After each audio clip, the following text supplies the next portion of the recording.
만삭의 임산부 여성이 자신의 아버지가 사단장이 있는 군부대로 면회를 가던 도중 인근에 있는 양아치 조폭들에게 희롱을 당하게 되고 그것을 본 사단장인 아버지가 분노하여 그들을 참교육하는 이야기입니다.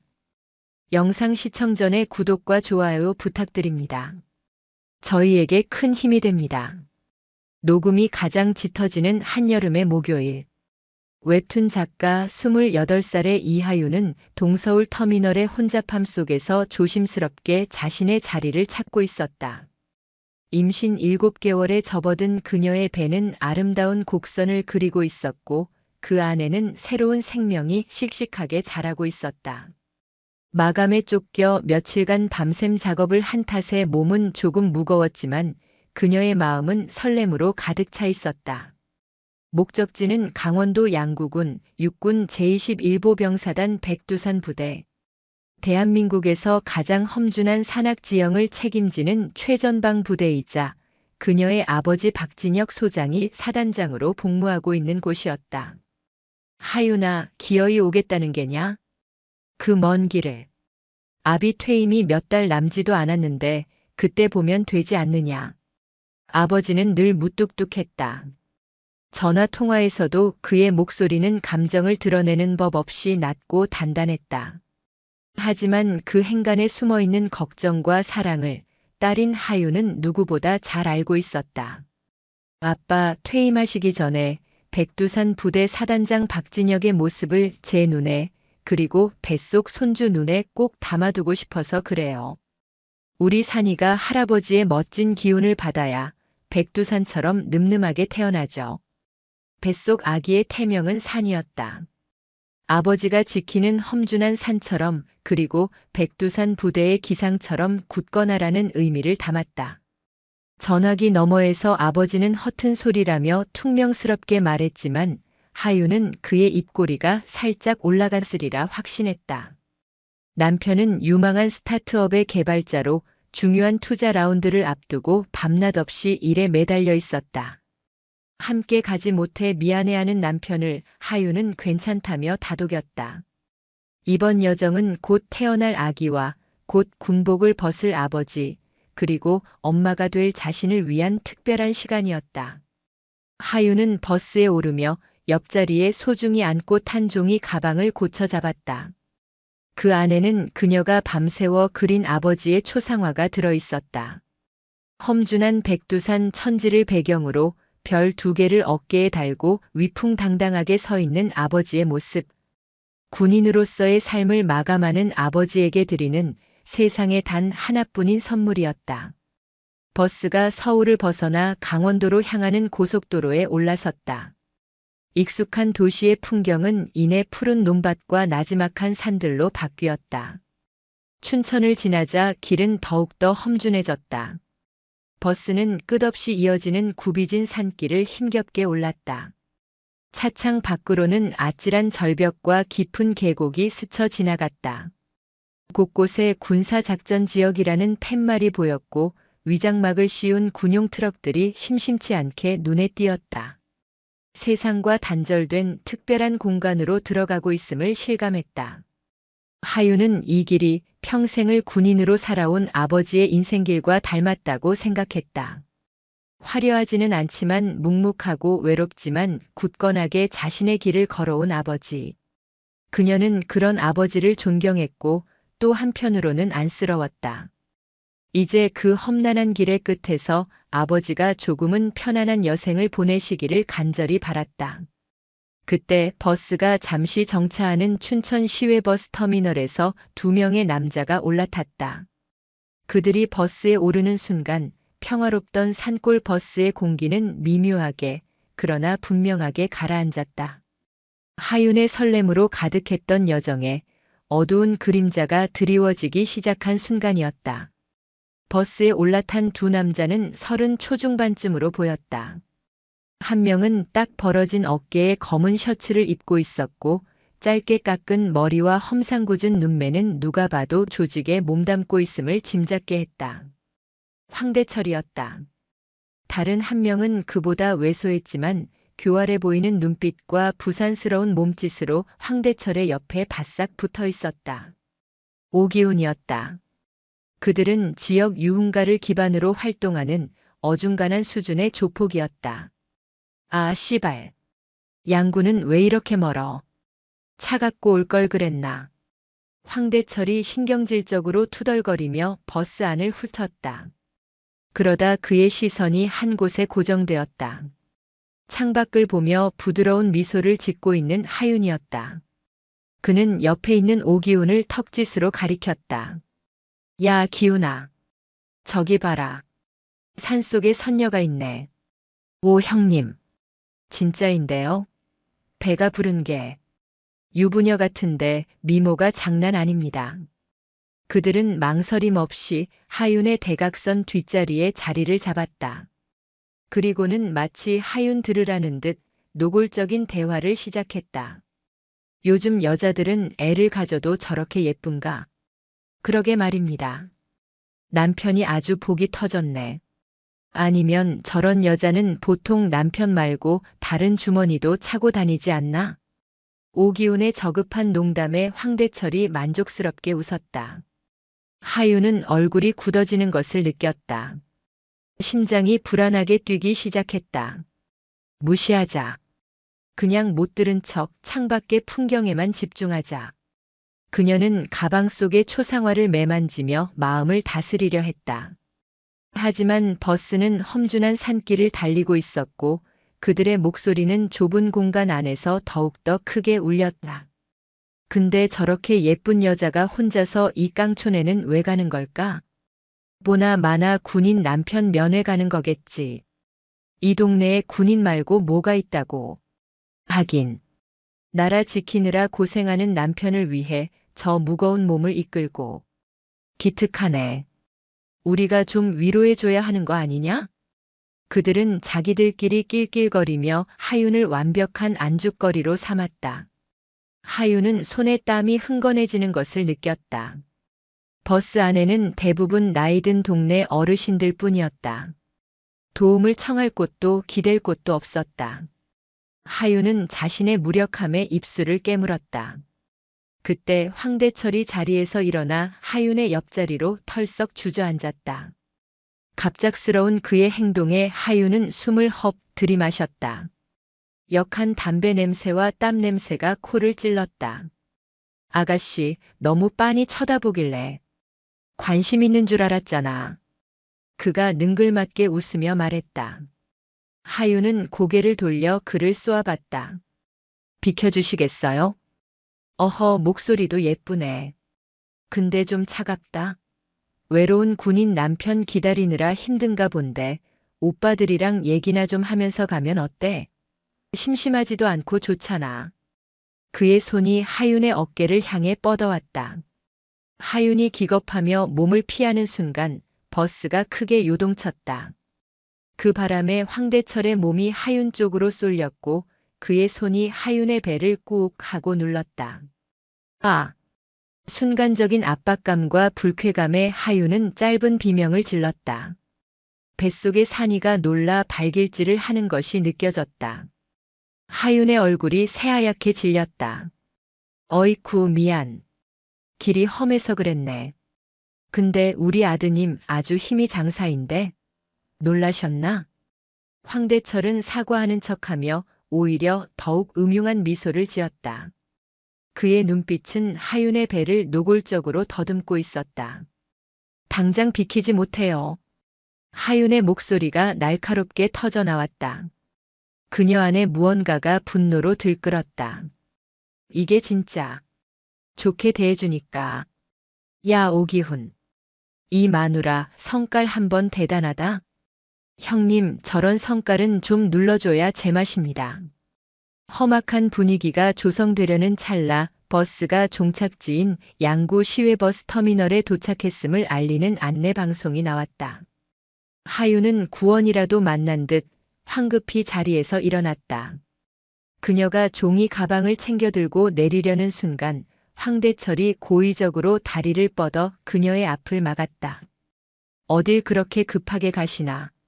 몸의 중심을 잃은 하윤이 휘청하며 손에 들고 있던 종이 가방을 놓치고 말았다. 쿵 하는 소리와 함께 가방이 바닥에 떨어졌다. 그리고 그 안에서 와장창을 하는 유리가 깨지는 소리가 처참하게 울려 퍼졌다. 하윤의 심장이 쿵 하고 내려앉았다. 그녀는 황급히 가방을 주워 열었다. 아니나 다를까 정성껏 그린 아버지의 초상화 액자 유리가 산산조각 나 있었다. 날카로운 유리 파편들이 아버지의 위험 있는 얼굴 위로 깊은 상처처럼 그어져 있었다. 에이, 이걸. 하윤의 눈에 눈물이 가득 고였다. 아버지에게 드릴 단 하나뿐인 선물이 이 더러운 인간들 때문에 망가져 버린 것이다. 뭐야, 그림이었어?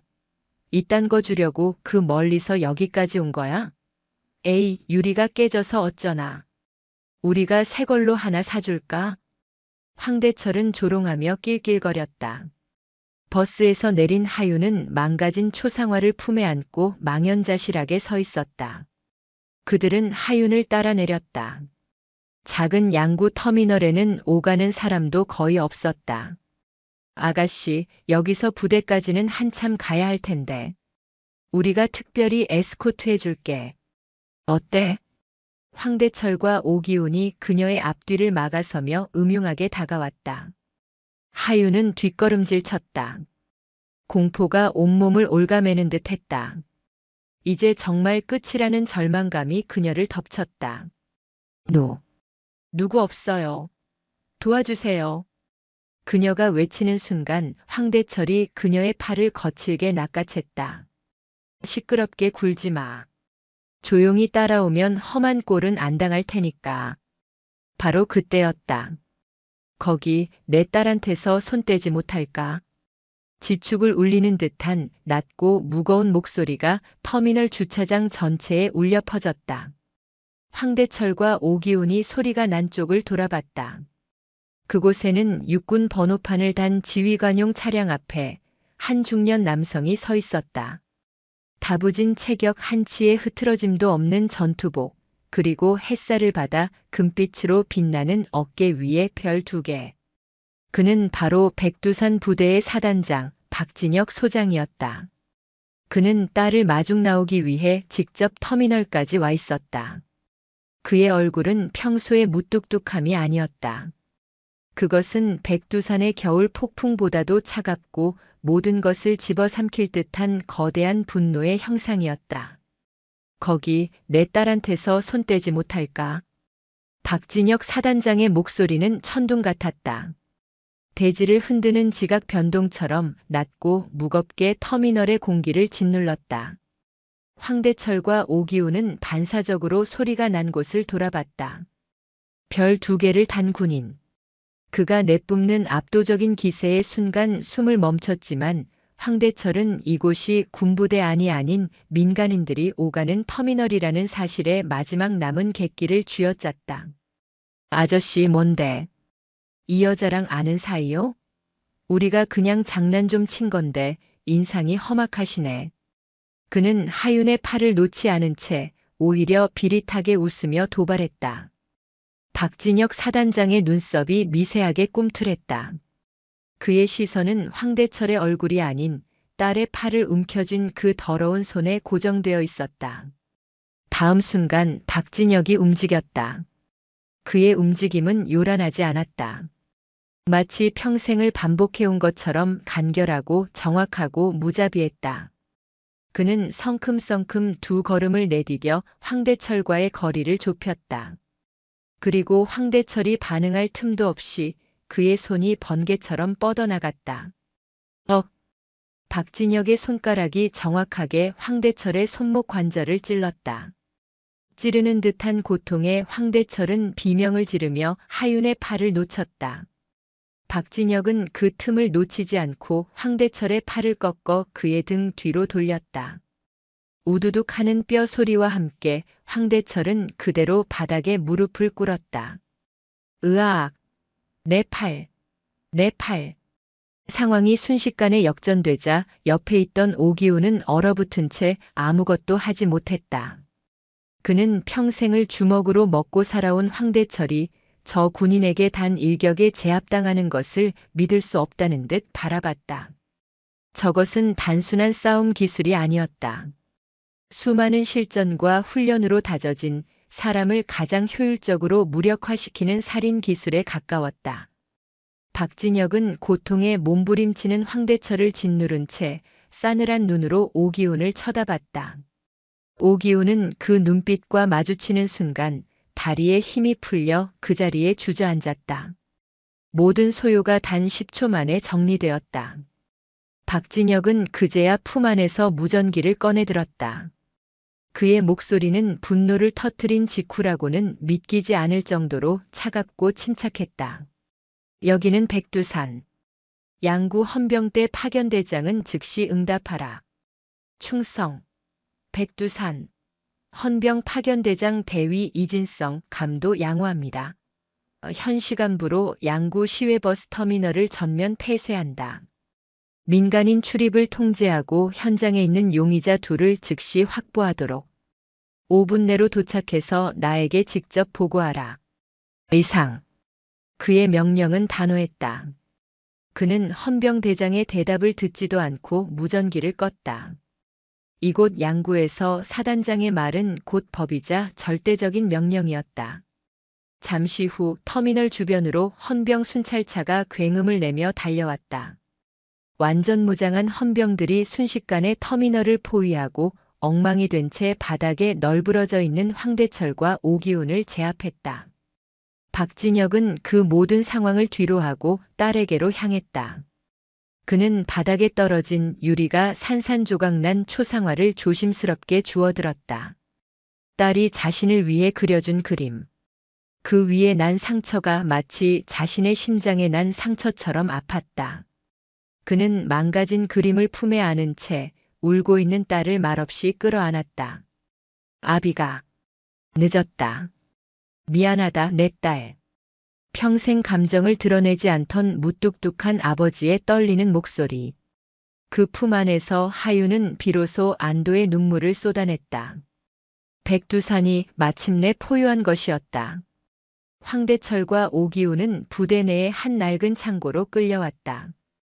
창문 하나 없이 축축하고 싸늘한 공기만이 가득한 곳이었다. 그들은 차가운 시멘트 바닥에 내팽개쳐진 채 공포에 떨고 있었다. 조금 전의 기세는 온데간데 없었다. 잠시 후 육중한 철문이 열리고 박진혁 사단장이 들어섰다. 그는 의자 하나를 끌어와 그들 앞에 앉았다. 그는 아무 말도 하지 않았다. 그저 깊고 무거운 눈으로 두 사람을 번갈아 쳐다볼 뿐이었다. 그 침묵이 수만 마디의 질책보다 더 무겁게 두 사람의 숨통을 조여왔다. 자, 장군님, 저희가 정말 죽을 죄를 졌습니다. 술에 취해서. 제정신이 아니었습니다. 제발 목숨만. 오기훈이 먼저 빌기 시작했다. 그러나 박진혁은 눈 하나 깜짝하지 않았다. 그는 황대철을 향해 고개를 돌렸다. 내 놈은 할 말 없나? 황대철은 팔의 고통과 공포, 수치심에 아무 말도 하지 못하고 고개만 숙였다. 박진혁은 그들의 부르튼 손이 아닌 부드럽고 기름진 손을 경멸스럽게 쳐다봤다. 그 손으로 평생을 편하게 살아왔겠지. 남들 등쳐먹고 힘없는 사람들 괴롭히면서. 그가 나지막이 말했다. 내 딸은 그 작은 손으로 밤을 새워가며 내 그림을 그렸다. 그런데 너희는 그 더러운 손으로 내 딸을 희롱하고 내 딸의 마음을 짓밟았다. 그는 자리에서 일어났다. 그리고 창고 구석에 놓여있던 낡은 곡괭이와 삽을 그들의 앞에 던졌다. 둔탁한 쇳소리가 창고 안을 울렸다. 너희 같은 것들에게는 법도 과분하다.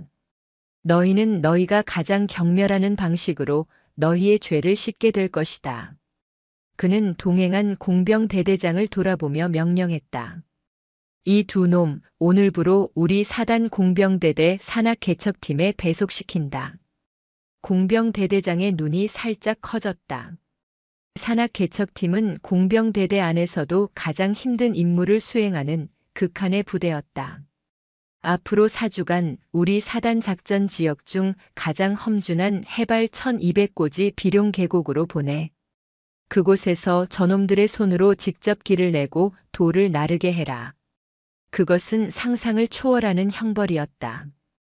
현대판 강제 노역이나 다름없었다.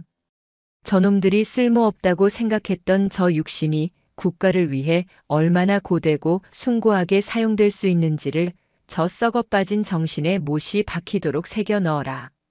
그들이 흘리는 땀방울 하나하나가 내 딸의 눈물 한 방울에 대한 속죄가 되게 하라. 단 한순간의 휴식도 단 한 번의 예외도 허락하지 않는다. 알겠나? 네, 알겠습니다. 사단장님. 황대철과 오기훈의 얼굴이 새하얗게 질렸다. 그들은 자신들이 어떤 지옥으로 떨어지게 될지 어렴풋이 짐작할 수 있었다.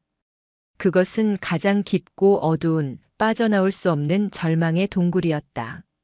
사단장 관사. 박진혁은 서재에 앉아 딸이 그려준 초상화를 조심스럽게 매만지고 있었다. 산산조각 난 유리를 걷어내고 찢어진 부분을 서툰 솜씨로 테이프를 붙여 복원하려 애썼다. 평생 총과 작전 지도만 만져온 그의 손은 이런 섬세한 작업에는 영 어울리지 않았다. 하지만 그는 포기하지 않았다. 삐뚤빼뚤하게 붙인 테이프 위로 그의 깊은 사랑과 미안함이 묻어났다. 아빠, 그냥 둬요. 제가 나중에 다시 그려드리면 되잖아요. 안정을 되찾은 하윤이 그의 곁으로 와 말했다. 아니다. 이것은 내가 아비를 위해 그려준 첫 그림이다. 내게는 세상 그 어떤 명화보다도 소중하다. 그는 완성된 그림을 벽에 걸었다.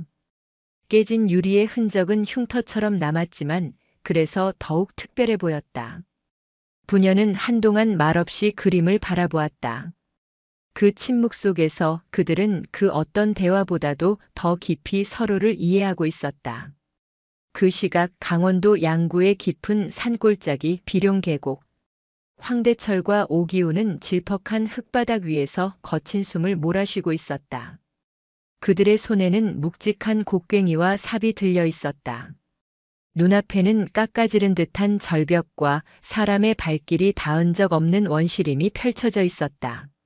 오늘 너희들의 임무는 저 앞에 바위를 치우고 길을 내는 거다. 그들을 감시하는 공병대대의 김상호 상사는 백두산의 화강암처럼 단단하고 무뚝뚝한 얼굴로 말했다. 그는 다른 말을 덧붙이지 않았다. 그저 턱짓으로 작업 지점을 가리킬 뿐이었다. 두 사람은 난생 처음으로 곡괭이를 잡아봤다. 몇 번 땅을 찍어 내리지도 않았는데 숨이 턱까지 차올랐다. 손바닥에는 불이 나는 듯한 통증과 함께 금세 물집이 잡혔다. 주변의 공병대대 병사들은 그들에게는 눈길도 주지 않은 채 기계처럼 묵묵히 자신의 임무를 수행했다. 그들의 얼굴은 검게 그을려 있었고 손은 굳은 살로 뒤덮여 있었다. 황대철은 이곳에서 자신이 평생 믿어왔던 힘이 아무짝에도 쓸모없다는 것을 깨달았다. 이곳의 힘은 누군가를 위협하는 폭력이 아니라 거대한 자연에 맞서 무언가를 창조해내는 숭고한 노동력이었다. 게으름 피우면 해 떨어져도 산에서 못 내려간다. 김상호 상사가 무심하게 한마디 던졌다. 그 말은 법보다 무서운 협박이었다. 해가 지고 이 깊은 산속에 고립된다는 것은 상상만으로도 끔찍했다. 그들은 필사적으로 곡괭이질을 하고 삽으로 흙을 퍼날랐다. 해가 질 무렵 두 사람은 흙먼지 범벅이 되어 바닥에 주저앉았다. 손바닥의 물집은 터져 피가 배어나왔다. 온몸의 근육은 비명을 질렀다. 그날 밤 임시로 마련된 천막 안에서 황대철은 피가 나는 자신의 손을 내려다보았다. 깨진 유리의 파편처럼 자신의 오만했던 삶이 산산조각난 기분이었다. 그리고 그 조각난 삶 위로 이제 막 고통스러운 굳은 살이 박이기 시작하고 있었다. 비룡 계곡에서의 시간은 황대철과 오기훈에게 있어 살아오며 겪었던 그 어떤 고통과도 차원이 달랐다. 이곳에는 조롱도 욕설도 의도적인 굴욕도 없었다.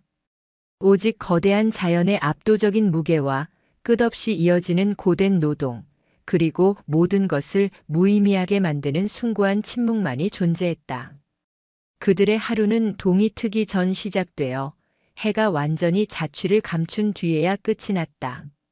얇은 공기 속에서 그들은 곡괭이로 얼어붙은 땅을 깨고 삽으로 흙을 퍼내고 성인 남성 몸통만 한 바위를 옮겼다. 식사는 흙바닥에 주저앉아 먹는 주먹밥과 찬물이 전부였다. 그들을 더욱 비참하게 만든 것은 함께 일하는 공병대대 병사들의 모습이었다.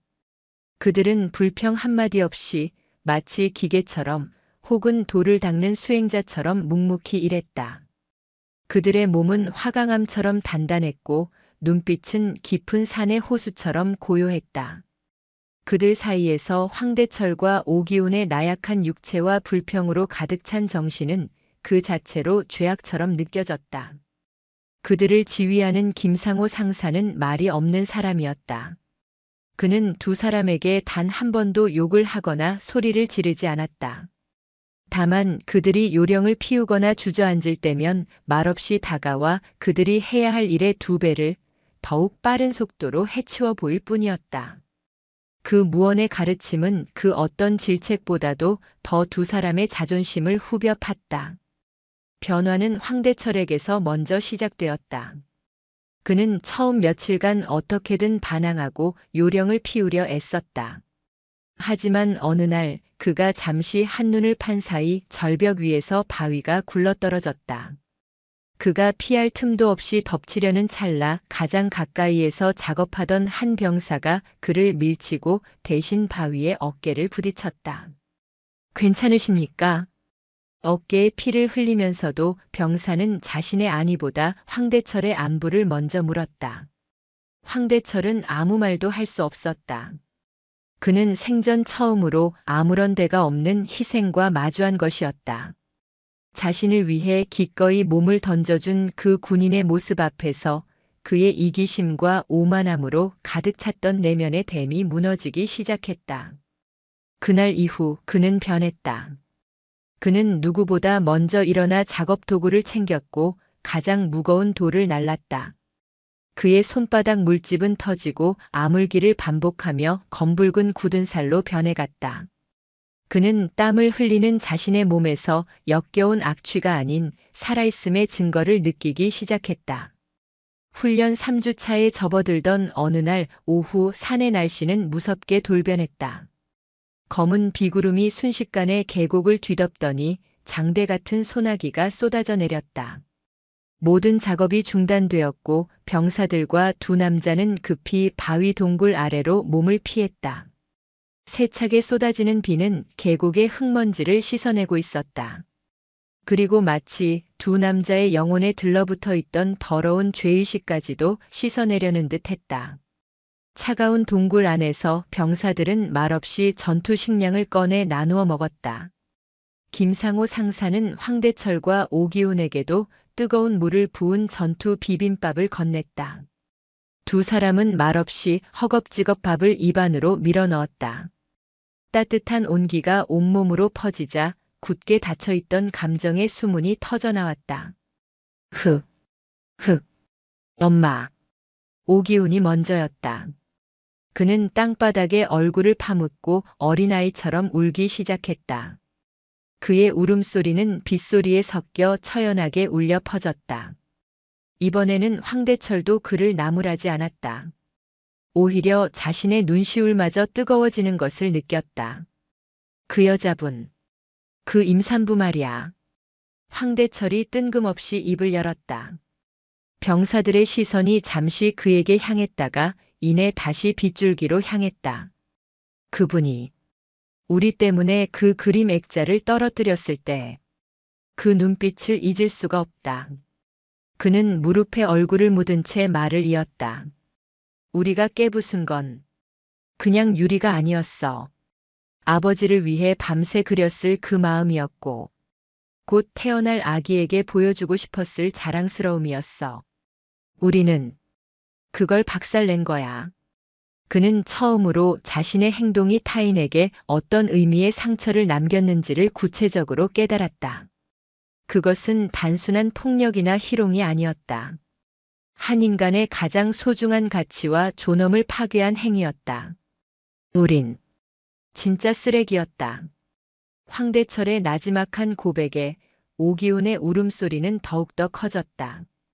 세차게 쏟아지는 비가 그들의 후회를 남김없이 씻어내리고 있었다. 그 시각 박진혁 사단장은 주간 보고서를 읽고 있었다. 공병대대장이 보낸 보고서의 마지막 줄에는 이렇게 쓰여 있었다. 특이사항 금일 오후 비룡 계곡의 폭우. 작업 인원 전원 무사. 21.27 공사 구간 금일 목표 달성률 120%. 박진혁은 보고서를 덮고 창밖을 보았다. 비가 그치고 산 위로 선명한 무지개가 떠오르고 있었다. 그는 산이 그리고 비가 자신의 아들들이 해야 할 일을 대신해주고 있음을 직감했다. 4주라는 시간이 흘렀다. 황대철과 오기훈은 산에서 내려왔다. 그들은 떠날 때와는 완전히 다른 사람이 되어 있었다. 검게 그을린 얼굴은 이전보다 훨씬 나이 들어 보였지만 눈빛은 놀라울 정도로 맑고 단단했다. 무엇보다 달라진 것은 그들의 손이었다. 물집과 상처가 아물고 그 위에 두껍게 내려앉은 굳은 살은 지난 4주간의 시간을 증명하는 훈장과도 같았다. 그들은 사단장실로 불려갔다. 박진혁 사단장은 책상에 앉아 그들을 기다리고 있었다. 두 사람은 그의 앞에 서서 말없이 허리를 90도로 숙였다. 박진혁은 그들의 얼굴 대신 앞으로 내민 두 손을 바라보았다. 울퉁불퉁하고 흙먼지가 끼어 있으며 곳곳에 상처가 아문 흔적이 있는 손. 그는 천천히 고개를 끄덕였다. 이제야 사람의 손이 되었구나. 그 한마디에 두 남자는 끝내 참았던 눈물을 터뜨렸다. 박진혁은 딸 하윤을 집무실로 불렀다. 하윤은 어느덧 배가 더 불러 아름다운 디라인을 뽐내고 있었다. 그녀는 아버지가 정성껏 수리해준 초상화를 찾으러 온 길이었다. 하윤을 본 두 남자는 무릎이라도 꿇을 기세였다. 하지만 황대철은 이를 악물고 버텼다. 그리고는 용기를 내어 하윤의 눈을 똑바로 쳐다봤다. 저희의 죄를 씻을 길이 없다는 것을 잘 압니다. 그의 목소리는 떨렸지만 도망치지 않았다. 저희는 지난 4주간 땀의 가치를 그리고 부끄러움을 배웠습니다. 그는 자신의 두 손을 굳은 살이 박인 손바닥이 보이도록 펼쳐 보였다. 이 손으로 다시는 그 누구에게도 상처 주지 않는 삶을 살겠습니다. 남을 위해 땀 흘리고 무언가를 만들어내는 그런 삶을 살겠습니다. 그것으로밖에 저희의 죄를 갚을 길이 없습니다. 그의 진심 어린 사죄에 오기훈도 곁에서 함께 고개를 숙였다. 하윤은 그들의 거칠어진 손과 완전히 달라진 눈빛을 보았다. 그녀의 마음을 짓누르던 그날의 악몽이 그들의 땀과 후회 앞에서 조금씩 녹아내리는 것을 느꼈다. 그녀는 증오 대신 연민과 작은 희망을 보았다. 그녀는 말없이 아버지의 책상 위에 놓여있던 초상화를 들어 그들에게 보여주었다. 깨진 유리의 흔적이 선명한 그림이었다. 이 그림의 상처는 평생 남을 겁니다. 제 마음의 상처처럼요. 하지만 당신들의 그 손으로 이 상처보다 더 많은 것들을 만들어내고 더 많은 사람들을 도우며 살아가세요. 부디 그 손으로 좋은 일만 하시길 바랍니다. 그것은 완전한 용서는 아니었지만 새로운 삶을 향한 길을 열어주는 존엄한 격려였다. 두 남자는 그 말의 무게 앞에서 다시 한번 뜨거운 눈물을 흘렸다. 1년 후 여름. 박진혁은 성공적으로 군 생활을 마치고 전역했다. 그는 이제 사단장님이 아닌 평범한 박진혁 씨가 되어 전원주택 마당에서 손주 산이의 작은 목마를 만들고 있었다. 군복을 벗은 그의 모습은 한결 편안해 보였다. 산아, 할아버지가 우리 강아지 멋진 말 만들어줄게. 하윤과 그녀의 남편은 흙먼지를 뒤집어 쓴 채 행복하게 웃는 아버지를 보며 미소 지었다. 그때 박진혁 앞으로 한 통의 편지가 도착했다. 발신인은 백두산 건설 대표 황대철이었다. 편지 안에는 낡은 시골집의 지붕을 수리하며 환하게 웃고 있는 황대철과 오기훈의 사진이 들어 있었다. 그들의 손은 여전히 거칠었지만 얼굴에는 보람과 자부심이 가득했다. 편지에는 이렇게 쓰여 있었다. 존경하는 박진혁 장군님께. 저희는 장군님과 따님 덕분에 새로운 삶을 살고 있습니다. 저희의 손으로 무언가를 만들고 다른 일을 도울 수 있다는 것이 얼마나 큰 기쁨인지 매일같이 깨닫고 있습니다. 저희는 저희의 작은 회사를 백두산 건설이라 이름 지었습니다. 그날 백두산이 저희에게 주었던 가르침을 평생 잊지 않기 위함입니다. 부디 항상 건강하시고 행복하시기를 멀리서나마 기원하겠습니다. 박진혁은 편지를 읽고 말없이 웃었다. 그는 마당에서 아장아장 걷고 있는 손주 산이를 번쩍 들어 올렸다. 그는 평생을 산처럼 묵묵히 나라와 가족을 지키며 살아왔다. 그는 자신의 손주 역시 자신처럼 굳건한 산 같은 아이로 자라주기를 바랐다. 하지만 이제는 생각이 조금 바뀌었다. 산아, 너는 그저 우뚝 솟은 산으로만 머물지 마라. 그는 손주를 높이 들어 올리며 생각했다. 산을 품고 더 넓은 바다로 나아가는 사람이 되어라. 아버지의 산은 아들이 뛰놀 더 넓은 바다를 만들어 주었다. 한때의 분노와 고통은 이제 새로운 희망의 씨앗이 되어 이 땅에 뿌리 내리고 있었다. 마당에는 가족들의 행복한 웃음소리가 싱그러운 여름의 태양 아래 눈부시게 퍼져나가고 있었다. 영상이 유익하셨다면 구독과 좋아요, 댓글까지 부탁드리겠습니다.